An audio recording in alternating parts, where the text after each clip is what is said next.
근데 최근에 책이 나왔다면서요? 아, 네네. 저 혼자 쓴 건 아니고요. 네. 공저인데 뭐 유명한 유명익 교수하고 몇 분 더 썼는데 제목이 보셔야 더 돼요. 위험한 미래가 온답니다. 전반적으로 이제 정치, 경제, 외교, 부동산, 주식 요 분야별로 전문가란 분들이 합쳐 써가지고 네. 분야별로 좀 파악하기가 좀 편하신 것 같더라고요. 책이 이제 오면은요, 저희가 5분에게 신청하시는 분 5분에게 책을 보내드리고요. 또 이 책을 사주셔야지 우리 한문도 교수님이 더 좋은 방송에 집중하실 수가 네, 있어요. 관심 네. 있으면 사주셔도 됩니다. 그 월세 선호가 2년 사이에 2배가 껑충 뛰었다는 내용이에요. 지금 그 전세를 안 들어가려고 하신대요. 예, 그래서 월세 들어오게 하려고 지금 막 사람들이 월세 들어오시면 명품백을 드립니다. 막 이런 지금 마케팅까지 하고 있다고 해요. 네네네. 근데 지금 월세가 사실은 이제 전세를 지금 기피하고 월세를 가려고 하는 사람들의 심리는 어떤 이유 때문인가요? 아, 심리가 아니라요. 네. 이미 너무 스마트하신 거예요. 음. 우리가 똑같은 물건이 있을 때 네. 비용이 더 싸면 가성비 갑인 것을 사야 되잖아요. 그렇죠. 그런 차원에서 계산하시면 되는데 똑같은 아파트가 있어요. 예를 들면 네. 죄송한데 이제 송파라고 가정을 할게요. 송파 아파트가 있는데 전세가 만약에 3억이에요. 3억인데 월세는 3억에 뭐 250, 280이에요. 아, 그래도 비싸다. 그럼 250, 280만 보면 비싼 것 같잖아요. 네. 근데 여러분 아시지만 전세 대출을 받았다고 가정을 할게요. 그러면 3억에 그러니까 13억인데 3억의 보증금이니까 10억을 대출을 받아야 되잖아요. 그거를 계산하면 돈을 더 내게 돼요. 그렇죠. 이자 더 내고. 네, 그래서 계산을 해보면은 전세 대출 이자는 한 4% 가까이 되고요. 아, 지금 강남 일대는 일반 똑같은 가격일 때 네. 월세를 갖다 계산을 해보면 2.8% 정도 나와요. 많이 싸네요. 3%까지 많으면. 근데 거기다 그건 세액공제가 또 되잖아요. 네네. 1,000만 원 이하까지는. 그러니까 여러 면에서 소비자들이 볼 때 똑같은 아파트인데 똑같은 물건에 월세가 있어. 근데 전세 대출을 받아서 들어갔을 때 이자 내는 것보다 월세가 더 저렴해. 네. 게다가 여러분 아시겠죠? 뭐 전세 살면서 이렇게 고쳐 쓰는 게 많잖아요. 네. 주인하고 통화하기 좀 번거로우니까. 네. 근데 월세는 법에도 이미 주인이 해주게 돼 있으니까 어디가 망가지거나 이러면 바로 전화하면 그 월세 놓는 분들의 특성이 이제 다 관리인들이 있어요. 공인중개사가 대리를 하든지 해서 다 와서 바로바로 고쳐줍니다.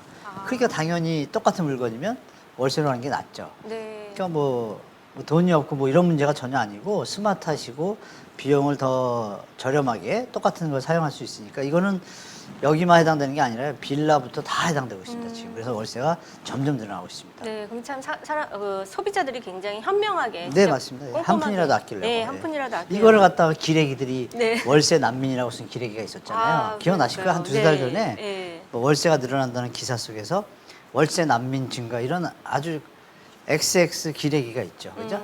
그래서 제가 방송 때마다 그 기레기 들으시라고 계속 얘기합니다. 대놓고. 네. 지금 제가 얘기한 게 정확히 맞거든요. 그렇죠. 네, 그런 기사 쓰면 안 되죠. 맞습니다. 그래서 지금 이자 지옥을 탈출하기 위해서 월세로 현명하신 게. 네, 굉장히 현명한 소비자들이 늘어나고 있는데요. 그렇죠. 지금 국토교통부가 발표한 통계를 보면은 8월에 전국 전월세 거래량은 22만 7,590건이었는데 네. 전체 거래 중에서 월세 비중이 52.6%로 집계가 넘었죠. 됐죠. 좀 많아졌죠. 그러니까 저희 절반을 지금 전월세 중에서 전세를 안 가는 거죠. 안 가시네요. 전세 물건이 지금 남아도니다. 네. 월세도 중요한 건 모자른 게 아니라 월세도 많아요. 월세도 지금 많은 상황이고. 네네네. 그러니까 심하게 얘기하면 아파트 같은 경우에는 아파트에 사시다가 과감하게 지금 그동안은 우리가 그런 게 있었잖아요. 좀 어려워도 좀 사람답게 살자 그래가지고 무리해서 돈을 내서 썼는데 네. 과소비죠. 그렇죠. 근데 이거 상황이 아니거든요. 그러니까 지금은 내 분수에 맞게 살자. 조금 참자 이래가지고 다 빌라 이쪽으로 내려가시는 거예요 지금. 그래서 네. 서울에 빈집이 많았어요. 네. 세를 못 놓고 있는 집들이 사실 많았거든요. 그러니까 빌라들로 내려가시니까 아파트가 어떻게 남아돌잖아요. 네네. 그러니까 계속 서울 25개구에서 24개구가 전세가가 하락폭이 점점 늘어났어요 저번 주에. 그러니까 한 개구만 저번 주에 뭐 5만 원 내려갔다 그러면 4만 5천 원 또 내려간 거예요 이번 주에. 그러니까 이어서 계속 내려가고 있습니다. 네. 이게 지금 그 교수님 전망하시기로는 네. 한 2년 정도는 계속 내려갈 거다. 이렇게. 1년은 무조건이고. 1년은 무조건. 그러니까 이제 많이 내려가면 더 내려가면 위험하잖아요. 네. 그러니까 거기서 멈출 수도 있는 게 후년. 근데 만약에 내년에도 러시아 우크라이나가 계속 툭탁툭탁 하잖아요. 네. 그럼 후년까지도 갈 수 있다고 봐요. 거기다가 중국이 연말까지 만약 버티고 여러분 중국 상황을 좀 보셔야 되는데 우리가 중국어를 잘 모르니까 네. 중국 홈페이지 가서 못 보잖아요. 그 안유하 이름이 정확히 아닌데 맞아요. 안유하 교수라는 여자 분이 교수님. 네. 중국 상황을 가끔 유튜브에서 하시고 네. 저는 중국 시장 들어가서 중국어를 구글로 번역 돌리면 한글로 뜨잖아요. 네. 조금 맞춤법은 틀린데 네. 그 꾸역꾸역 찾아 들어가 보면은 나타나요. 벌써 위험한 게. 그래서 중국 주가는 벌써 많이 내렸거든요. 내리고 그 중국 부동산 법을 직전인 게 미분양 나가지고 부도가 나잖아요. 만약에 회사가. 근데 중국은 국영기업이 많잖아요. 네. 부도가 나니까 시민들이 모여가지고 그 관청사 앞에서 데모하고 난리 났어요. 진짜요? 그런 뉴스가 잘 안 나오잖아요. 네. 저는 다 봤습니다. 그래서 이거 중국 위험한데 중국이 퐁 터지면 어떻게 돼요? 중국 경제가 퐁 터졌다는 얘기는 소비가 준다는 얘기고 네. 소비가 하면 우리나라가 수출하는 게 미국이 22%고 중국이 25%예요. 4분의 1이에요.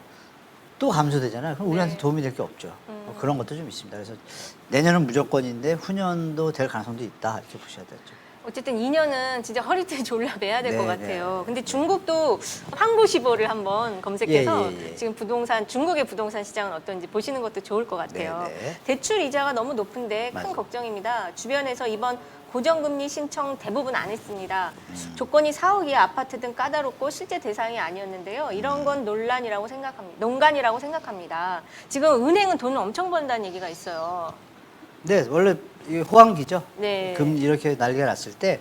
근데 호황기 은행들은 1금융권이고요. 네. 지불 준비를 마쳤는데 2금융권은 지금 막 똥줄 타, 죄송합니다. 네. 상당히 조바심 내고 있습니다. 왜냐면 그 부동산 PF 3년, 2년 전에 막 해줬던 것들이 지금 사업이 안 되거든요. 네. 대출금이 안 들어오고. 네. 그리고 그 연체 이자율이 늘어나고 있어요. 그래서 주위에서 보시면 주은행 무슨 오케이 여러 개 많잖아요.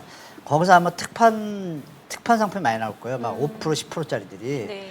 돈이 모자라서 그런 거거든요. 돈이 펑크가 나는 거예요. 돌아가야 되는데. 네. 그래서 그런 데가 좀 많이 있습니다. 그리고 증권 회사들도 돈을 많이 부동산에 회사에 빌렸는데 회수가 지금 안 되고 있어요. 전부 다 말씀드립니다. 그래서 그런 보이지 않는 리스크들이 많아요. 그래서 지금 여러분들이 대출 이자 그게 쉽게는 안 내라고 은행은 돈을 버는데 이금융권은 또 의외로 또 좀 위험한 상황이 있다. 그래서 조금 허리띠 졸라매시고 이자가 부담되면 과감하게 다운사이징을 좀 권해드립니다. 힘들어도 네. 제가 볼 때 버티시는 게 집값이나 월세 임대료를 버티게 되는 거거든요. 억지로 내가 그 부담을 갖는 거잖아요. 네. 근데 물론 돈의 가치에 따라서 형평성이 달라지지만 조금 낮은 데로 간다 그랬을 때 처음에 어색하죠. 사람이 올라가다 그렇죠. 내려가면. 네. 근데 이제 잘 설득하고 제가 아빠라 그러면 우리가 1, 2년만 고생하면 돈을 모을 수가 있잖아요. 이자 내는 만큼. 네. 그렇죠. 그걸 설득을 하고 또 그 모으는 동안에 집값이 또 내려올 수도 있잖아요. 그렇죠. 한 분 한 분이 그걸 정상적인 걸로 돌아가면 집값이 더 정상으로 내려와요. 월 임대료도 그렇죠? 네. 그렇게 가야 되는데 다들 우리 현대 사회 시스템 자체가 더 쓰고 이제 껍데기에 이제 치중되다 보니까 그것도 좀 한몫하고 있죠. 언론이 문제인 거죠. 쉽게 말하면 언론들이 저번에 아나바다 그 얘기하니까 뭐 어떤 양반은 그걸 모르대요. 나 깜짝 놀랐습니다. 저도 놀랐어요. 거의 뭐 외계인이 아닌가 싶을 정도인데, 그러니까 아나바다가 너무 아름다운 거잖아요. 자기 분수에 맞게 사는 거고. 그렇게 가면 이 거품으로 되어 있는 가격들이 분수에 맞게 내려올 거 아니에요. 그쵸. 그게 필요한데 언론들이 그 역할을 좀 해줬으면 하는 바람이 좀 있습니다. 네. 저는 공인중개사입니다. 사당동 1,000세대 아. 아파트 거래가 1년간 단 한 건뿐입니다. 아유, 어떡하시냐. 네, 그것도 2억 내려서 거래를 했어요. 이런 그러니까 얘기가 우리 있네요. 이 사장님이 네. 반애국자신 거예요. 왜냐면 이게 무슨 뜻이냐면 말씀 안 하시지만 틀리시면 댓글 달아주세요. 제 네. 말이. 그러니까 사람들이 살 수 있는 정상적인 가격대래야 사람들이 팔기도 하고 사는데 네. 이걸 갖다 너무 이거 값을 갖다가 물론 저금리도 있었지만 친화적인 그 언론들이 네. 가격을 갖다 너무 펌핑했잖아요. 공급 모자르다 그러고. 네. 이 가격이 너무 높으니까 파는 사람도 올라간 가격에 팔고 싶고 근데 사는 사람은 너무 갭이 멀어지니까 살 사람이 없는 거예요. 그러니까 공인중개사님 입장에서는 어떠냐. 이게 정상적인 거래 가능 가격, 균형 가격이 되어야 시장이 서로 돌고 선순환이 되는데 그쵸. 너무 올려버린 바람에 이게 동맥경 현상이 벌어진 거예요. 그거를 지금 말씀하시는 거예요. 그러니까 공인중개사님도 힘들고 국민들도 힘들고 이렇게 된 거잖아요. 그래서 네. 그 말씀 하시는 것 같아요. 틀리시면 댓글 달아주세요. 네. 집 사러 오는 젊은 분들은 그냥 그냥 돌려 보내신대요. 양심상 사라는 말을 못하니까. 정말 애국자시구나. 진짜 애국자십니다. 어쨌든 지금 이렇게 애국하시는 부동산 중개업을 하시는 분들도 계십니다. 쉽지 않은데 그렇죠? 네. 젊은 분들 정말 애국자시네요. 그렇습니다. 지금 이제 월세를 우리 소비자들께서 지금 찾고 계시다 이 이야기를 하다가 이제 기사 검색해 보니까 지금 잠실에 네. 그 투룸 월세가 12만 원 이게 이제 공공임대인 것 같아요. 맞아요. 공공임대죠. 네, 근데 어떻게 이 가격에 근데 여기가 그 2030들만 들어갈 수 있나 네, 봐요. 맞아요. 네. 아, 저도 들어가고 싶어요. 청년 임대주택, 예, 예. 청년 임대주택 월세가 12만 원. 그럼 이거 보증금은 한 뭐 보증금도 대출해줘요. 뭐 대출? 부담 없어요. 아, 그냥. 네. 그냥 가면 돼요. 어, 그거 당첨되려고 줄 서 있습니다. 아. 청년들은 이미 다 알고 있어요. 그렇군요. 네. 그래서 역시 이제 청년들을 위한 가장 그 좋은 정책은 역시 주거 안정을 위한 맞습니다. 네, 주택 지원 정책인 것 같습니다. 청년들도 역시 잠실 이제 강남권에서 살고 싶어 하나 봐요. 아, 그 직장이 그 근처에 직장이 있어요. 많아서. 만약에 직장 아. 여기 구로면 거기 사고 싶어 하지 하긴, 않죠. 그렇죠. 이쪽에도 좋은 데가 많은데 구로 그렇죠. 쪽에도. 예. 그러니까 그거는 뭐 상대적인 거죠. 그쪽 직장 있는 분들 거기 그리고 이제 청년 임대주택이 그 지역에 있는 사람 우대를 해요 먼저. 그러니까 일부러 뭐 잠시 그런 개념은 아닙니다. 아, 네. 지금 말씀하신 것처럼 그럴까봐 네. 지역 거주자를 우선으로 하고 아, 있습니다. 네. 우리 청년분들 이런 데들이 지금 공공임대가 많이 이제 늘린다고 하니까요. 잘 찾아보셔갖고 일단은 좀 사는 게 편안해야 되잖아요. 근데 저는 이거 월세 12만 원 깜짝 놀랐습니다. 그러니까 그 청년 원가주택이요. 네. 정부가 지금 쓸데없는 시간을 많이 보내고 있잖아요. 네. 그거 안 하고 LH 지금 계획에 할 게 되게 많은데 거의 반스톱 시켜놨어요 원희룡이가. 아, 네. 원희룡 장관이 지금 먼저 해야 될 게 뭔가요? 일개 신도시 떠들 때가 아니잖아요. 아, 그쵸. 그건 먼 옛날 얘기, 뒷날 얘기고 지금 원희룡 장관께서는 청년 원가주택 빨리빨리 공급하고 임대주택 공급하고 네. 또 3기 신도시 다 돼 있잖아요. 네. 그거를 빨리빨리 하겠다 그 얘기 한마디도 안 하잖아요. 지금 벌써 몇 개월이에요. 너무 웃기는 거죠 제가 볼 때. 그래서 이것은 은근슬쩍 가다가 제2의 박근혜 네. 뭐 집이 남아돈다 공급 안 하겠다 이런 판으로 갈 수 있어요. 그럼 나중에 또 모자라요. 그렇죠. 요새 슬슬 나오거든요. 집이 뭐 부족하냐 안 하냐 뭐 이런 얘기가 부족합니다. 살만한 집이 네. 비싸서 그렇지 그쵸.